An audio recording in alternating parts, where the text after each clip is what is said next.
Hey y'all, it's your girl Angel Sunshine, and I'm here this morning with a message because Spirit said you need to hear this. And whatever it is you need to hear, you know you can find that right here on my TikTok channel and my YouTube channel. So let's get the overall energy for this Friday, y'all. TGIF. So let's jump right on into it. I always call in my guardian angels, my archangels, everybody that's around me. I call them in as soon as I open up my eyes in the morning. So I don't be having to do that on my video. I definitely want to thank everybody for the likes, the shares, the subscribes. I truly appreciate it. We almost at 10,000 on TikTok. And my YouTube is growing as well. I'm very grateful. And I want to thank everybody for taking out the time to like, share, bookmark. You know, whatever it is that y'all do, I truly appreciate it so much. All right, so let's jump into it. What's the overall energy today for the collective watching this video now, later next week, whenever they choose to tap in, Spirit? The overall energy. So the overall energy for this Friday is empowerment. And in the shadows, we have manifestation. I feel like the collective as a whole is trying to bring a lot of things from the spirit into the physical. A lot of people right now are trying to manifest things. They setting goals, they making plans, you know, and they finding the power from within to bring what it is that they see in their mind into reality. A lot of people don't believe in manifestation. They don't understand how it works. But from a little girl, I always was a manifester. I would think about things and then I would bring it into the physical. I still like to decorate now and create things, but as a kid, I created stuff a lot. Like, I always wrote poetry. I always drew pictures. I always liked to decorate, you know. I always came up with these out of this world ideas, you know. People would come to me and ask me for themes. They would ask me for like little quotes and sayings to say. That's because all I got to do is, once I think about it, the answer come to me, you know? And this is a part of manifestation. Once the idea come to you, now it's up to you to put your best foot forward to manifest whatever it is that you see in your eye.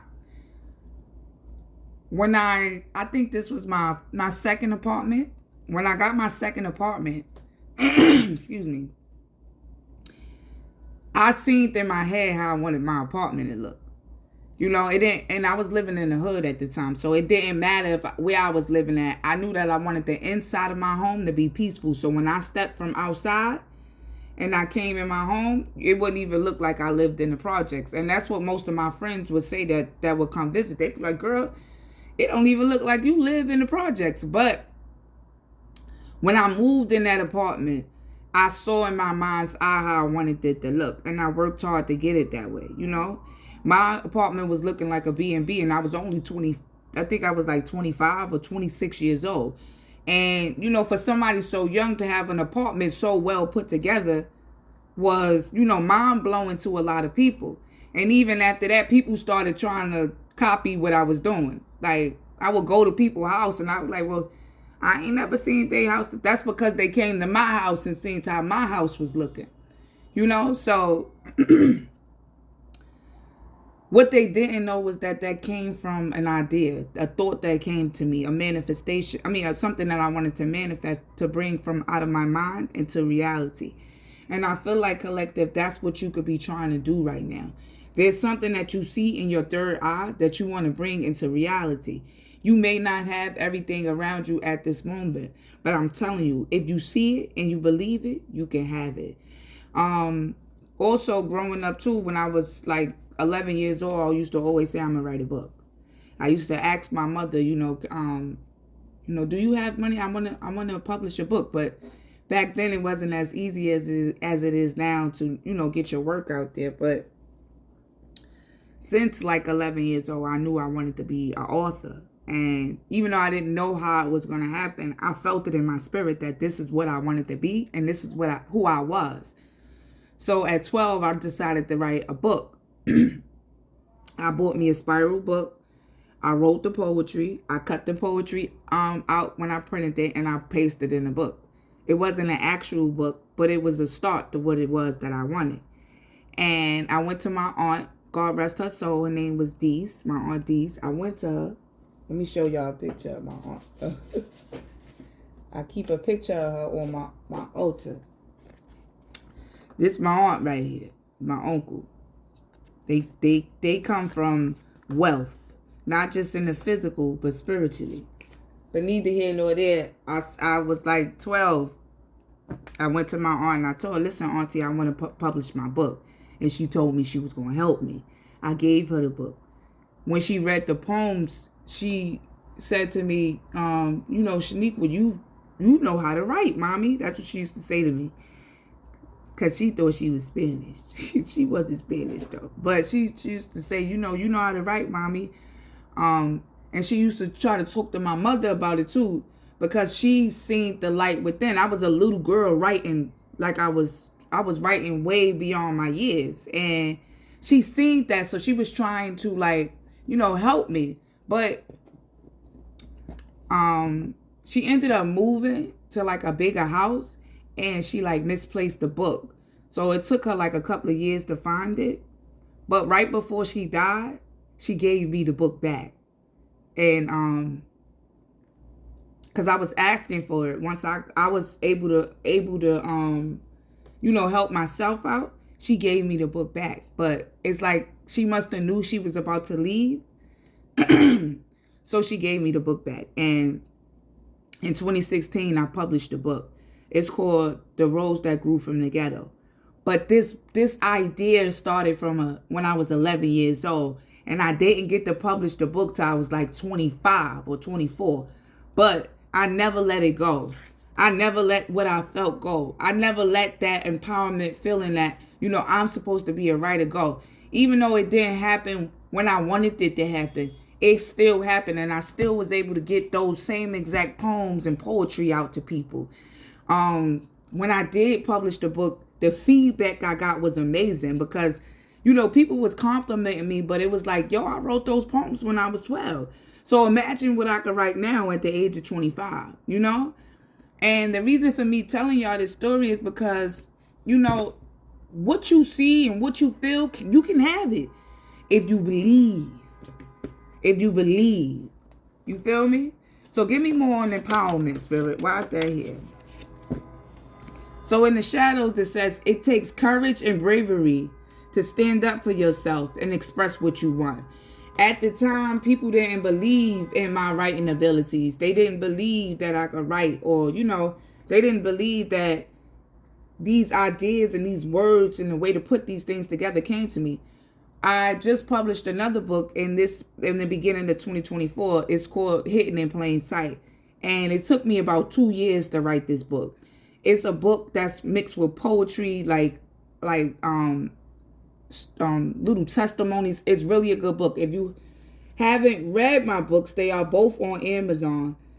Just type in Shaniqua Johnson. But this book is so much more better than the first book. But the first book was just as good as the second book. And it's just a lot of things was trying to stop me from writing the book. But like I said, manifestation is real. And it takes courage and bravery to stand up for what it is that you want. That's why it's hard to say, if you want it, you can have it. God never said you couldn't have it. The people around you may have said, oh, she'll never be nothing. Or she can't have this, or she ain't going nowhere. The people said that. But what did God say? What did God say? If God said you're going to be a writer, you're going to be a writer. If God said you're going to be this, you're going to be this. It don't matter what come and try to knock you off your path from being whatever it is that he sent you here to be. You're going to be it as long as you have the courage and the bravery to stand up for yourself and keep moving. Healthy boundaries is very, very, very, very important. And I tell people that all the time. And when I say that, I'm speaking from experience. Because if you don't have the right people around you, they will try to break you down. You feel me? If you have the wrong people around you, they will try to break you down. And if you don't love yourself enough to see who's around you, then it will break you down. You feel me? So the first card is I release my past. And what's funny is that I woke up this morning and I was saying that. When God, look, blessings coming. When God offer you a new beginning, or he give you an idea, or he give you something to bring it to the physical, you have to release your past. It don't matter how much of a bond you got with somebody. It don't matter how long you knew somebody. Everybody can't go where you going. And it's hard, you know, especially if it's a mother, if it's a father, if it's family. It'd be hard to walk away from people. But at the end of the day, these be the same people that was trying to hold you back from the beginning. And God seen that. So when you do get on your right path, and you do get on the path that you're supposed to be on, God will not allow certain people to come with you. You know? And, oh, look. And it said, I let my emotions serve my purpose. I didn't see that. Don't allow your emotions to block you from what it is that you're moving forward into. You feel me? It may hurt. It may hurt your heart, but it's going to fix your vision to the truth. You know? And it's very crucial you accept the truth when it's shown to you, even if it hurts. And like I said, I speak from experience, so I know. The truth can hurt, especially when it's coming from somebody you really love, like your mother or your father, you know, from a parent. And I know I'm not the only person that face such situations, because I know it's a lot of people out there that face things with their parents. But at the end of the day, you got to break the cycle. You can't allow the cycle to continue with you. You have to break the cycle. And by breaking the cycle is by you letting go of the past and moving forward and accepting what it is that God is bringing in for you. Whatever this is that you see in your mind's eye, I'm here to let you know you can have it. But first, you got to be able to accept the truth when it's shown and keep moving forward. Y'all be blessed. Ashe. Amen.